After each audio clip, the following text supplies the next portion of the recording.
Chapter 3. When Jesus said, "It is done unto you as you believe," he not only announced the law of faith, he explained how it works. First, he implied that there is a law which operates upon your faith. All laws are universal, hence they exist wherever you are. If there is a law of faith, it is right where you are, and it will operate like any other law in nature. For instance, it will work like the law of gravitation, which automatically holds everything in place. But so far as you are concerned, it will hold things where you place them. You do not change the law of gravitation, you merely change your position in it. This law works automatically. As you shift objects around in the position that seems desirable to you, it will hold them there. This law works for you on the scale of your own individual being. Suppose you want to change the position of the furniture in your room. You move the piano from one place to another. This is an act of volition on your part. Perhaps you wish to move the stove into the living room. This might seem an eccentric act, but the law does not question it. It will automatically hold things where you place them. It will operate upon your decision. Jesus proclaimed a law of faith that acts on your belief. And now comes the more subtle and interesting part of this story, which perhaps you have not analyzed. At the expense of repetition, let us look into this a little more carefully, because it is of such importance. It is this little word as that you are to consider the meaning of. Not only is there a law which does something for you, this is easy enough to accept, but in doing so, it is limited to your belief. This is the important thing to remember. It is only common sense to recognize that what this law does for you, it must, of necessity, do through you. The gift of life is not complete until it is accepted. If you can believe only in a little good, then the law will be compelled to operate on that little good. Not that the law of itself knows anything about big and little any more than the law of gravitation would know that a mountain is heavier than a marble. It automatically holds everything in place. If you remove a large pile of gravel, it will hold this bulk in place. If you dip up but a few thimblefuls, it will hold this smaller amount in place with equal impartiality. Now shift this whole proposition over into the mental plane, realizing that the mental reproduces the physical, but at a higher level. The law is always a mirror reflecting your mental attitudes. Therefore, if you say, "I can have a little good," it will produce this small amount of good for you. But if you say, "All the good there is mine," with equal certainty, it will produce a larger good. If you believe that wherever you go, you will meet with love and friendship, with appreciation and gratitude, then this will become the law of your life. The late Dr. Carell said that faith operates on its plane as physical laws operate on their plane, reproducing the same action at a higher level.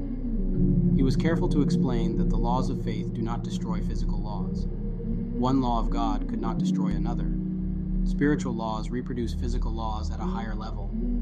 The higher law automatically controls the lower.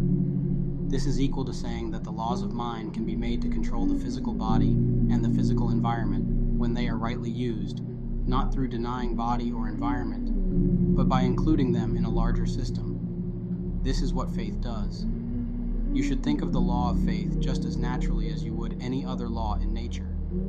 Jesus did not imply that faith would obliterate other laws, nor did he mean that faith in that which is not true could create truth out of error.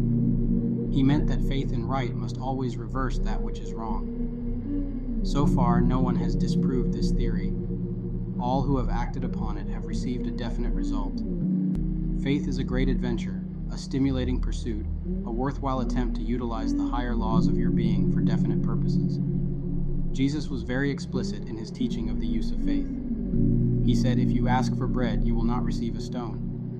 This is equal to saying if you plant a rose bush, it will not become a lemon tree. The law of faith operates with integrity on the definite idea thought, expectancy or acceptance implanted in it. But the seed must be left in the creative soil of mind until it can mature. There is a time for sowing as well as a time for harvest.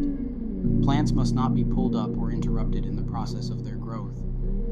They must be watered with hope, fertilized with expectancy, and cultivated with enthusiasm, gratitude, and joyous recognition. If the law operates automatically, then you do not coerce, concentrate, or compel it. You provide mental attitudes which it may operate upon. You do not hold the law in place, you hold your ideas in place. This is your individual effort. Your concentration is not on the law because that is already here. It is right where you are. It is within you as well as around you. This concentration is not coercion, but a good-natured flexibility with yourself, gradually eliminating doubt, fear, and uncertainty, and replacing them with certainty, assurance, recognition, and gratitude. This process is not so much a problem of will as it is one of willingness. The only important role the will plays is in a decision to keep thought poised long enough to permit the law to operate. This is not a prayer of beseechment, but a recognition or acknowledgement of right action. Faith is the most important thing in your life. It is impossible to arrive at the grandeur of its possibility through petty thinking and small ideas. The whole mental scope must be broadened and deepened. The whole expectancy must reach out to more. The whole imagination must lend its feeling to grateful acceptance and joyous recognition. All thoughts of suffering for righteousness' sake, all beliefs that you are being tempted or tried to see if you are worthy of the gifts of life, are mistaken concepts of the way this law works. Life wishes to make the gift, because in so doing it is flowing into its own self-expression. You might say that gravity wishes to hold an object in place because this is its nature. As a matter of fact, it cannot help doing so. But if you place the gas range in the living room and keep it lighted on a hot summer day, you will be uncomfortable. If you place it too close to the draperies, no doubt they will catch fire. This does not mean that the law would have any evil intent. You could as well put the range in the rear garden. You might put an electric heater in your ice box and the ice would melt, not because the law wishes to destroy the contents of the box, but because laws are always impersonal. Hence, Jesus told his disciples that while there is a law of belief, and of necessity, they must always be using it. Being individuals with free will, they must expect to reap as they have sown. You wish to reap joy, happiness, love, friendship, health, harmony, and success. Could you expect to keep your mind filled with such thoughts for yourself unless it were filled with similar thoughts for others? Of course not. This would not make sense. Therefore, Jesus said to love your enemies, be kind to everyone, give and to you shall be given. Moreover, he said that when you give, the gift will return to you multiplied. What a marvelous concept this is. It seems too good to be true. Yet plant a seed in the ground, and it multiplies its own type many times. There is a law of multiplicity in nature. You have a right to expect that what you wish for others will be returned to you through others.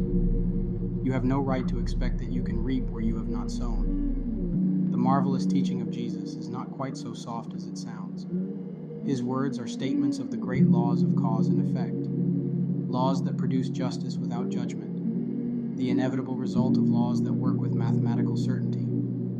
You cannot love and hate at the same time, nor can anyone else. Therefore, this man of wisdom said that light overcomes darkness. He did not say that darkness overcomes light.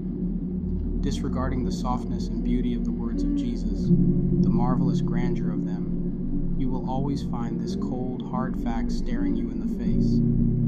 Jesus taught the operation of the law of cause and effect. He said that not one jot or tittle of it could be changed. All the poetry, wit, knowledge, and art of the ages cannot alter the fact that love alone begets love. Peace alone attracts peace. Only that which goes forth in joy can return with gladness. Give, and to you shall be given, and the type multiplied good measure, running over and pressed down. You need not force or coerce, but you must obey the law. If you can see God in everything, then God will look back at you through everything. This is the meaning of that saying, act as though I am, and I will be. This is the law of give and take. When the time comes that nothing goes forth from you other than that which you would be glad to have return, then you will have reached your heaven.